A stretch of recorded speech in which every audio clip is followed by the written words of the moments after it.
नमस्कार. पैस किचनमध्ये मी पूजा तुम्हा सगळ्यांचं खूप खूप स्वागत करते. अस्सल मराठी पद्धतीने आणि ताजे मसाले वापरून केलेली ही झणझणीत व सोपी आजची चिकनची ही रेसिपी आहे. अशा पद्धतीने तुम्ही चिकनचा रस्सा तयार केलात तर वाफळता भात असो, भाकरी असो, रोटी किंवा अगदी पावाबरोबर ही हे खूप छान लागते. तर बघूया ह्यासाठी आपण काय काय साहित्य घ्यायचं आहे. इथे मी चिकन ब्रेस्ट घेतलेला आहे 500 ग्राम्स म्हणजे अर्धा किलो. त्याला स्वच्छ धुवून तुकडे करून घ्यायचे आहेत तुमच्या आवडीनुसार. ह्याला मॅरिनेट करायचं आहे. त्यासाठी ते घ्यायचं आहे तिखट 1 टेबलस्पून, हळद पाव चमचा, मीठ अर्धा चमचा, आलं लसूणचा पेस्ट अर्धा चमचा आणि अर्धा लिंबू पिळायचं आहे. तुमच्याकडे जर वेळ असेल तर मॅक्सिमम टाईम ह्याला मॅरिनेट करायला ठेवा, पण कमीत कमी अर्धा तास ठेवा. हे मॅरिनेट होईस्तोवर आपण आपला मसाला तयार करून घेऊया. इथे मी 2 मध्यम आकाराचे कांदे लांब चिरून घेतलेला आहे. ओलं खोबरं अर्धी वाटी आहे. दालचिनीचे छोटे तुकडे घेतले आहेत. हिरवी वेलची 1, मसाला वेलची 1 घेतली आहे. लवंगा 3, काळी मिरी 10 ते 12 घेतल्या आहेत. बाद्यांचे 2 लहान तुकडे आहेत हे. जिरे अर्धा चमचा आणि धणे 1 चमचा. ह्याला भाजून घ्यायचं आहे चांगला खरपूस असं 1 चमचा तेल घालून. ह्या प्रकारे हा मसाला आपला भाजून तयार झाला आहे. आता ह्यामध्ये आपल्याला 2 लवंगा मिरच्या घालायच्या आहेत. तुम्हाला तिखट जास्त पाहिजे असेल तर तुम्ही हे मिरच्यांचं प्रमाण वाढवा थोडंसं. इथे कोथिंबीर आणि अर्धा चमचा आलं लसूण पेस्ट घालून ह्याचा वाटप करून घ्यायचं आहे, म्हणजे मिक्सरमध्ये ह्याला फाईन पेस्ट करून घ्यायची आहे. आपण चिकनला मॅरिनेशनमध्ये पण आलं लसूण घातलं होतं, तर त्यामुळे इथे आपण अर्धा चमचा घेतो आहे. त्यासोबतच आपल्याला आता मीठ घ्यायचं आहे, तिखट घ्यायचं आहे 1 चमचा, मीठ अर्धा चमचा आणि कांदा लसूणचा मसाला घेतलेला आहे मी तिखटपणासाठी. हा रेडीमेड मिळतो, हा घरगुती मसाला आहे, तो मी 1 चमचा घेतलेला आहे. तर इथं फोडणी घालूया. टोपामध्ये मी 1 चमचा साजूक तूप आणि 1 चमचा तेल घेतलेला आहे. त्यामध्ये आपला तो पुलावपत्तीचा जो पान होता तो अरोमासाठी ऑप्शनल आहे, तो घातला आहे. थोडंसं हिंग, शहाजिरे आणि तिखट मीठ घातलेलं आहे. त्यानंतरच आपलं मॅरिनेट केलेलं चिकन घालायचं आहे आणि याला हाय फ्लेमवरती छान परतवून घ्यायचं आहे.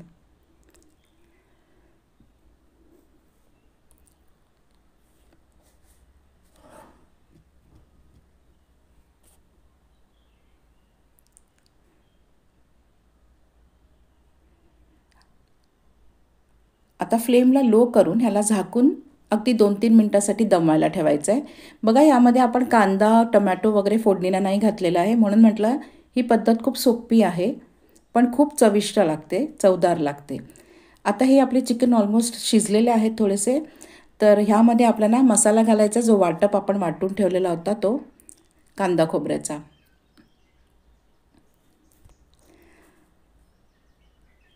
थोडंसं आपण तिखट मॅरिनेशनला घातलं होतं, थोडं तिखट फोडणीला घातलेलं आहे. आलं लसूण थोडं मसाल्यात घातलं होतं, थोडंसं आपण फोडणीत घातलेलं आहे. स्वयंपाक करताना आपण ह्या गोष्टी सगळ्या लक्ष ठेवून आपण लक्षपूर्वक केलं तर आपलं जी रेसिपी आहे, आपलं जे जेवण आहे ते नक्कीच टेस्टी होतं. तर आता इथे मसाला घातल्यानंतर पण मी पाणी घातलेलं नाही आहे. तो मसाला असाच भाजून घ्यायचा आहे चांगला चिकनबरोबर, म्हणजे कांदा खोबऱ्याचा मसाला, तिखट, मीठ, हळद सगळं व्यवस्थित त्याला लागून येतं. आणि बारीक गॅसवरती ह्याला मी 2 मिनटं ठेवलेलं आहे. अजून इथे मी पाणी घातलेलं नव्हतं, त्याचं पाणी आटू द्यायचं आणि हे तेल सुटतं. हे बघा ह्या प्रकारे जे तेल आलेलं आहे, तेल सेपरेट होतं.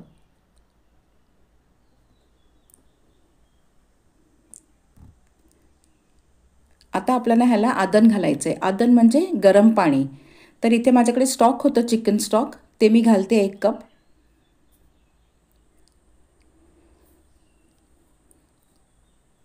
स्टॉक घालणं पण जरुरी नाही आहे, तुमच्याकडे असेल तरच तुम्ही घाला, नसेल तर तुम्ही डिरेक्टली पाणी पण घालू शकताय.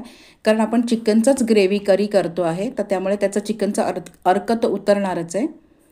इथे गरम पाणी मी घातलेलं आहे, साधारण 1.5 ग्लास घातलं आहे. हे तुमच्या कन्सिस्टन्सीप्रमाणे तुम्ही इथे पाणी कमी जास्त करू शकताय. जसं तुम्हाला आता जर भाकरीबरोबर खायचं आहे तर तुम्ही थोडंसं घट्ट करू शकताय, भाताबरोबर किंवा ब्रेडबरोबर आपल्याला अजून पातळ रस्सा लागतो. तर आता हे पाणी घातल्यानंतर आपल्याला ह्याला 10 मिनटासाठी बारीक गॅसवर शिजत ठेवायचं आहे. मी पूर्ण झाकण लावलं नव्हतं कारण ते मसाल्याचा वास जायला लागतो, म्हणून मी थोडं ओपन ठेवलं होतं झाकण आणि ह्याला शिजू दिलेलं आहे. हे बघा किती छान तरी आली आहे वरती.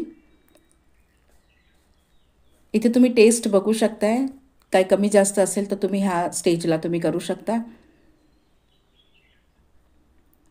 थोडीशी साखर घातली आहे, ऑप्शनल आहे, तुम्हाला नको असेल तर तुम्ही ते स्किप करा.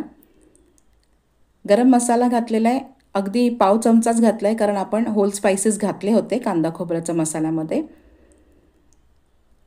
लिंबू पिळायचं आहे बिकॉज आपण आंबटपणासाठी ते टमॅटोज वगैरे घातलेले नाही, दही टमॅटो आणि फ्रेश कोरिएंडर म्हणजे कोथिंबीर घालायची आहे बस, आणि गॅस करायचं आहे बंद. तर बघितलात किती सोपी पद्धत आहे. तेलामध्ये आपण मसाले घातले ड्राय, आपला कांदा खोबऱ्याचा मसाला घातला आणि चिकन घालून ह्याला हे केलं. हे एकदा नक्की करून बघा. सोपी पद्धत आहे पण खूप छान लागते. And as I told you, तुम्ही झणझणीतपणासाठी तुम्ही मिरच्या वाढवू शकतात किंवा मिरचीचा ठेचाही ह्याच्यात घालू शकताय. तर ही रेसिपी नक्की करून बघा. कशी वाटली ती मला कमेंट करून सांगा. हा व्हिडिओ बघितल्याबद्दल खूप खूप धन्यवाद. माझ्या चॅनलला व्हिजिट करून माझे इतर रेसिपीज पण बघा.